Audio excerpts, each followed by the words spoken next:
جشن ظہور حجاب کبریا سلام اللہ علیہ منتقم فور سیالکوٹ کے زیر اہتمام مرکزی امام بارگاہ در بطول اڑا پسروریاں سیالکوٹ میں نہایت عقیدت، احترام اور روحانی جوش و جذبے کے ساتھ منعقد ہوا۔ یہ بابرکت محفل اس عظیم ہستی کی یاد میں سجائی گئی جو کائنات انسانیت کے لیے عفت، حیا،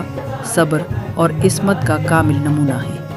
اس روح پرور تقریب میں سابق وفاقی وزیر ڈاکٹر فردوس عاشق آوان صاحبہ نے بطور مہمان خصوصی شرکت کی اور سیدہ کائنات کے اسوہ حسنہ، مقام و مرتبہ اور معاشرے میں حجاب و عفت کی اہمیت پر مفصل گفتگو فرمائی۔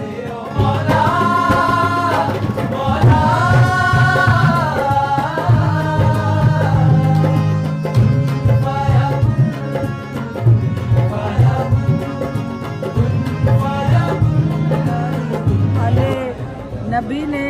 اولاد علی کو بھی آج اپنی خوشیوں میں شامل کیا اور دعا کرتی ہوں کہ آج کے دن کے صدقے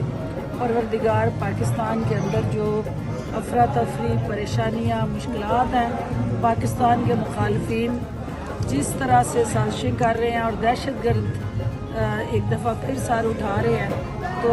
ہم آج کے دن کے صدقے افواج پاکستان کے سپہ سالار سید عاصم منیر صاحب، فیلڈ مارشل، اور اب جو ہے وہ چیف کمانڈر فورس کے چیف بھی ہیں اور پاکستان کے محافظ بھی ہیں، آج کے دن پاک بی بی کی ظہور کے صدقے